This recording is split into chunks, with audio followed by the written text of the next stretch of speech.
Hello students, I am Sucheta Paradikar, teacher in physics, Ferguson College, Pune 4. We have already started with our chapter thermodynamics. We have studied thermal equilibrium, thermodynamic system, thermodynamic process and the classification of the systems. Let us continue the topic by using the smart board. So today we will see about the sign conventions that we are using when the transfer of heat takes place between the system and the environment. Okay, so we have to use two sign conventions. Let us see the first one. When the energy is transferred to a system from its environment, the change is considered as positive. We say that the system gains the energy. Now, to understand this, let us see this diagram. So, what is shown in the diagram is the system. I told you to imagine it is a glass which is filled with water. Okay? Now, I will explain you the convention which we are using to denote the temperature. E is the temperature of the environment and let T suffix S is the temperature of the system. Now let us see once again the first sign convention and now see the direction of the red arrow. So here the arrow is pointing inwards. Means what is happening here? That the system absorbs energy. So when the energy is transferred to a system from its environment, we say that the system absorbs energy and the energy change is negative, and we can say that the system loses energy. As I told you, let TE be the temperature of the environment, let TS be the temperature of the system. Imagine now you have a glass which is filled with hot water as your system. You consider a glass which is filled with hot water, that will be your system. So can you observe the temperature difference? Here Ts is greater than Te. So how the heat transfer will take place? Observe the red arrow. So here the transfer of heat takes place from the system to the environment, and therefore here I can say that the system loses energy and therefore Q which is less than 0. This is the second sign convention. Now let us see here what happens if the system and the environment, they are in thermal equilibrium. So I will tell you to imagine a glass which is filled with water, tap water or water at room temperature, that will be your system. So therefore here, the temperature of the environment is TE, the temperature of the system, that is TS. And I can say here that the system is in thermal equilibrium with the environment, and therefore Ts is equal to Te, and as they are in thermal equilibrium, there is no transfer of energy between the system and the environment. So see here, the third case is the very important point, that when the object is in thermal equilibrium with the environment, then there is no transfer of heat energy which is taking place between the two. So this is very important article which tells you about the sign convention, about how the heat get transferred from the system to the environment or from the environment to the system. Okay, now we have to see the next article, that is regarding with change in internal energy of the system.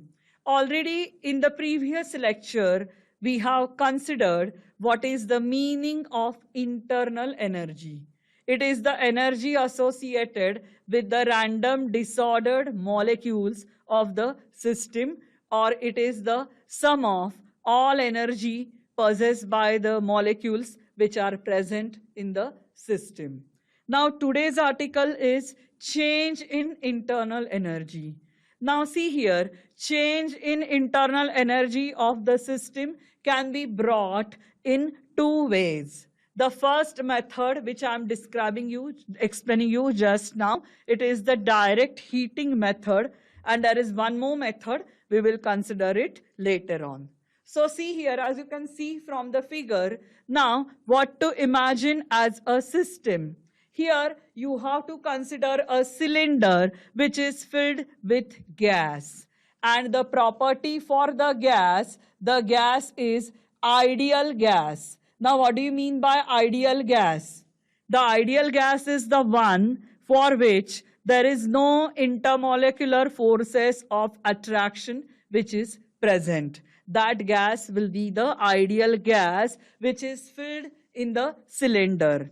And now remember, this is the piston. You can see here P is the piston in both the diagrams.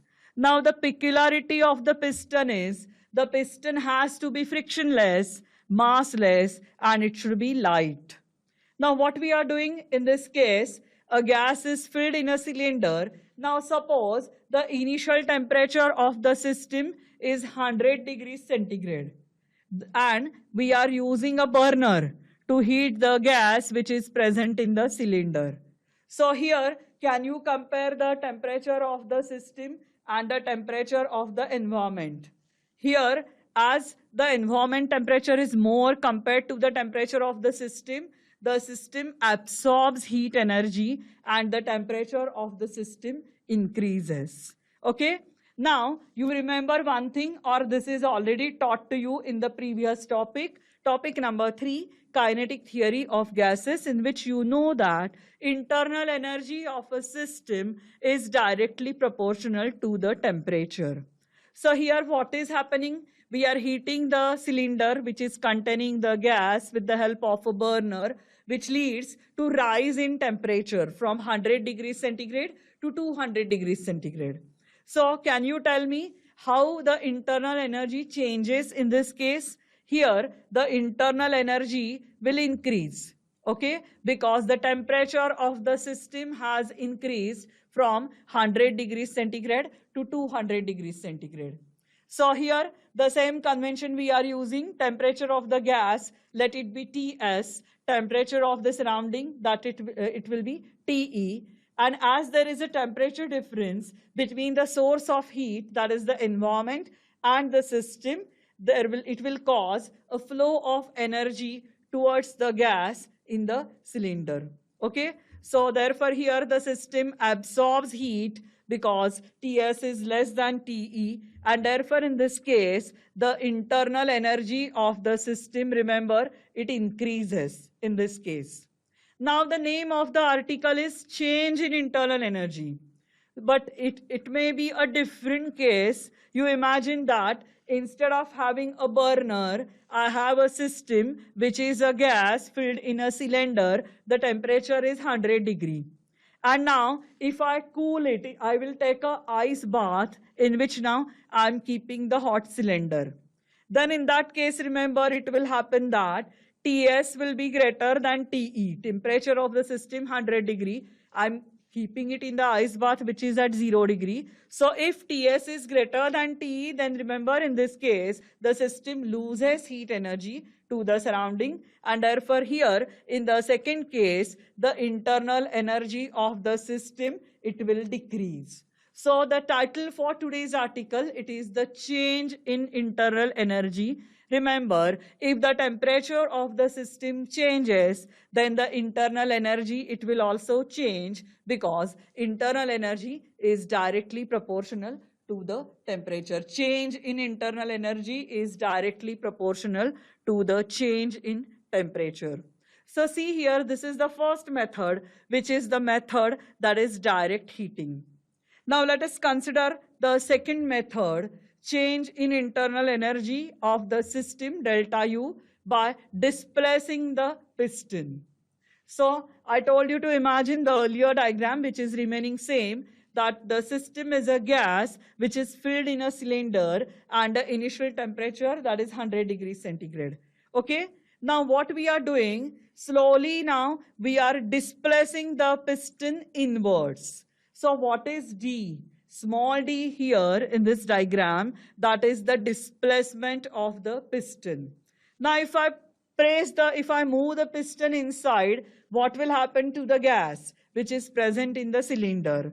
The gas gets compressed, okay? And therefore, it will lead to increase in the internal energy, okay? So when the piston is quickly pushed inside the cylinder, the gas gets compressed as shown in the figure. And now see here, the piston does some work on the gas, and therefore the gas gains the energy and the temperature of the gas, it increases.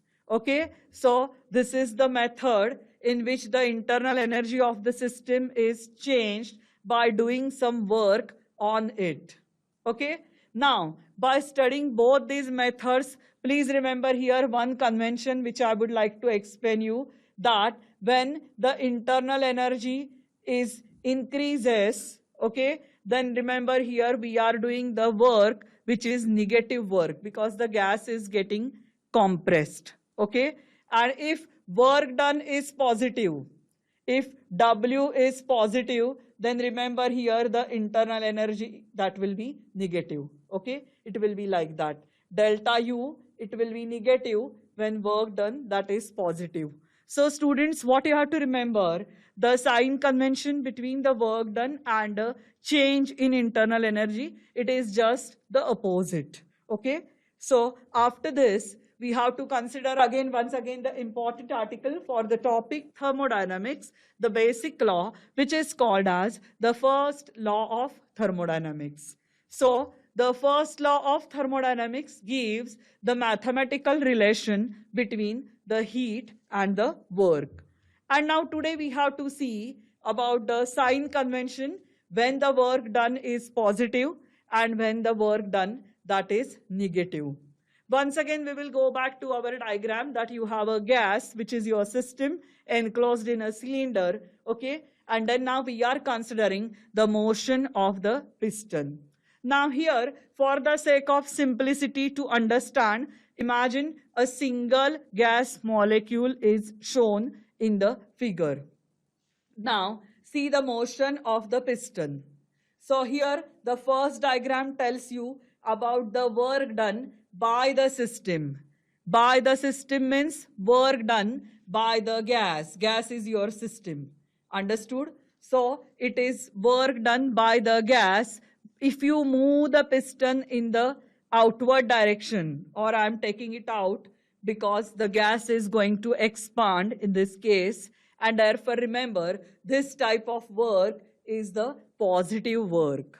So remember, when the gas is expanding, please remember the volume of the gas increases and it is the work done by the gas or by the system, and therefore the sign convention for this work, it will be the positive work.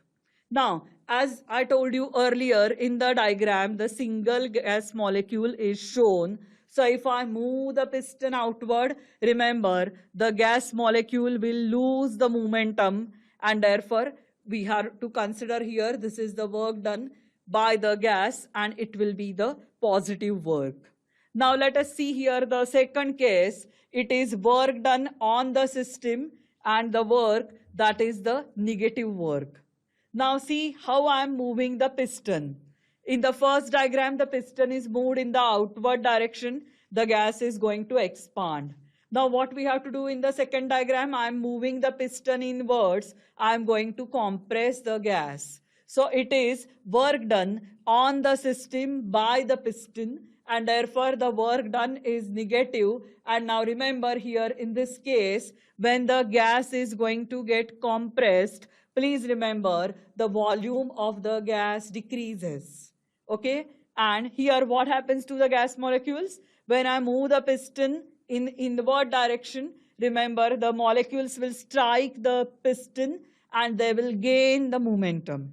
Okay, so here the second case, it is the work done on the system, it is the negative work, and the volume of the gas, it decreases. Okay, so the positive work is the work done by the system, and the negative work is the work done on the system by the piston. Okay, in positive work, the volume of the gas increases, the gas expands. In negative work, the volume of the gas decreases and the gas is going to compressed. Now after this, today we have to see the important derivation. It may be a question asked for 3 marks question, or it may be a long question for your board exam. So as I told you earlier, you consider your system which is same, that is a gas which is filled in a cylinder, that is your system. Then let capital A be the area of cross section of the piston. And remember the property for the gas, it will be the ideal gas for which the intermolecular forces of attraction which will be equal to 0, and the peculiarity for the piston should be massless, frictionless, and it should be movable. It should be a light piston. Okay, so what we are doing in this diagram, that we are doing some work and we are moving the piston in the outward direction so that the gas is going to expand.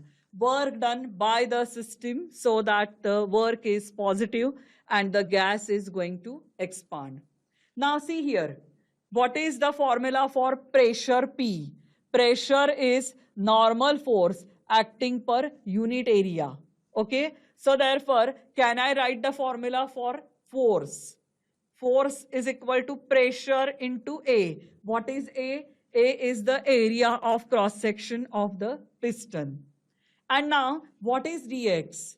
Dx is the small distance through which the piston is moved in the outward direction.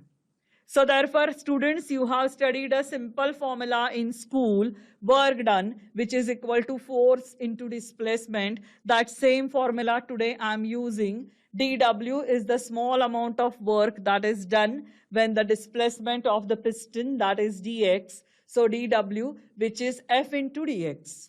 Now what I did is I have substituted for force. Just now I told you pressure is force upon area. So force will be pressure into area. So therefore here I get a formula dW, which is equal to P into A into dx. Okay. Now I can say here that dW, which is equal to P into dV. What is dV? dV is the small volume, okay, swept by the piston of the cylinder. Because see here, A is the area of cross section and dx is the displacement. So therefore, the volume of the cylinder swept by the piston in the displacement dx, it will be dV. So therefore, dW, which is equal to P into dV. This formula is very important. You will need it in the further articles. Now what is this W? W is the total work done by the displacement of the piston. Now see here, suppose the initial volume of the gas before it expands, it will be VI. And let Vf is the final volume of the gas after it has expanded. So therefore here we are doing the total work, we are calculating the total work by the method of integration. So W, which is equal to integral of P dV, okay, and the limits of integration, that is from VI to VF. Now as you are aware, VI is called as the lower limit and VF, it is called as the upper limit. Now how to solve this integral? Please remember the formula, students. Integral of dV, which is equal to V. Integral of dV, which is equal to V. But now we have to substitute the limits. First the upper limit and then the lower limit with a minus sign. Now how do you get a minus sign? This is as per the standard rule of substitution of the limits of the integration. And have you understood what do you mean by the work W? Slowly you imagine I am taking the piston in the outward direction, and then we will find out the net work done by the piston when the gas gets expanded. So the net work done, it will be W, which is integral of P dV, which is P times Vf, first upper limit, then the lower limit with a minus sign. So P times Vf minus Vi. This will be equal to your W. Now see here, I can say here one thing, that if you supply, what is Q? Q is the energy supplied to the system. Now, if the system does no work, if you say here W is equal to 0, then I can say that whatever energy you are supplying to the system, it will be totally utilized to do the change in the internal energy of the system. So, therefore, if W is equal to 0, then we can say here delta U, which will be equal to Q. Okay? And you are aware, I told you in the previous article, when the work done is positive, it will be the decrease in the internal energy. And when the work done is negative, it will lead to increase in internal energy. Always the work and the change in internal energy, they are opposite. So therefore, I can write here a sign delta U, which is equal to minus W. Now what I'm doing, these two equations I'm combining in order to get the basic statement for the first law of thermodynamics. Okay? So see here, I'm combining these two relations. So I'm getting delta U, which will be equal to Q minus W, which is your equation number 1. So what is equation 1? Equation 1 tells you that the change in internal energy of the system is the difference between the heat supplied to the system and the work done by the system on its surroundings. Okay? Now I am rearranging the term. I want to find out Q, that is the net energy supplied. So therefore, Q will be equal to, just transfer the term, Q will be equal to delta U plus W. So equation 2 means that when the amount of heat Q is added to the system, its internal energy is increased by the amount delta U. So this is very important. Both these statements are important and they are giving you the basic statement of first law of thermodynamics. Okay? So therefore, this is the important derivation for the first law of thermodynamics. After this, today we have to see about the change in internal energy of the system. See here, as you can see from the diagram, this is your system. Okay? Let Q be the energy supplied to the system, which is 200 joule. Let W be the amount of work which is done by the system. Now, as you can see from the figure, both Q as well as W, both of them, they are positive. Now, how to get the formula for the change in internal energy for the system? Delta U, which is equal to Q minus W. So therefore, see here, more heat energy we are supplying to the system compared to the amount of work which is done by the system. So therefore, delta U, which is equal to Q minus W, which is equal to plus 100 joule. So here this is the case in which internal energy of the system, it is increased. Now let us see here the second case in which internal energy of the system decreases. As you can see from the sign convention, see the direction of red arrow in the first diagram. System absorbs energy, so therefore the sign for Q is positive. Now see the sign for the second diagram. The system is rejecting energy. The system is giving out energy. So therefore Q is minus 200 joule.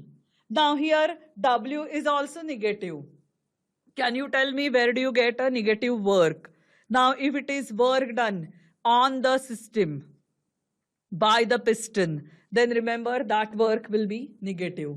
So here work done is more compared to the energy supplied to the system. So therefore substitute the value, use the formula delta U, which is equal to Q minus W. So that is minus 100 joule, and therefore the internal energy of the system decreases. Now let us see the third case, that here the energy is giving out by the system, which is minus 200 joule, and work done on the system. So work done is also negative. Both are equal. So therefore, how much will be the change in internal energy? Delta U, which is equal to Q minus W, which is equal to 0. And therefore, in this case, third case, there is no change in the internal energy of the system. Now, after this, we have to see about thermodynamic state variables. As I told you earlier, that imagine a vessel which is filled with water. Note down the initial temperature, pressure, volume. They are PVT. Heat it, note down the temperature, pressure, volume. They are P2, T2, V2 after heating. So we have to see today what do you mean by thermodynamic state variable or property of a system or a system variable.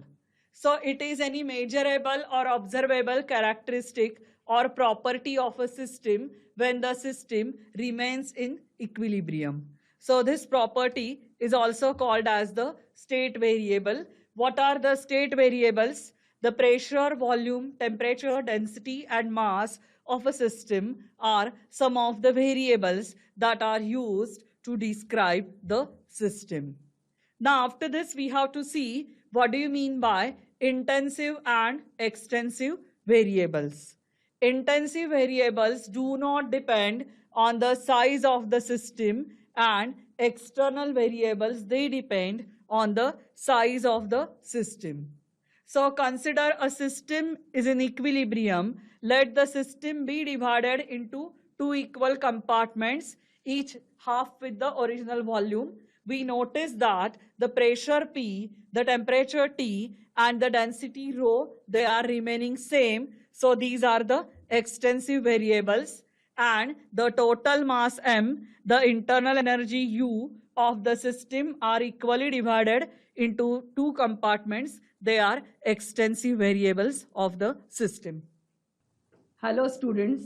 Today we have seen about the methods for change in internal energy of the system. Okay. After that we have seen about the thermodynamic state variable, the intensive as well as extensive variables. Okay. I hope that you have understood. Thank you.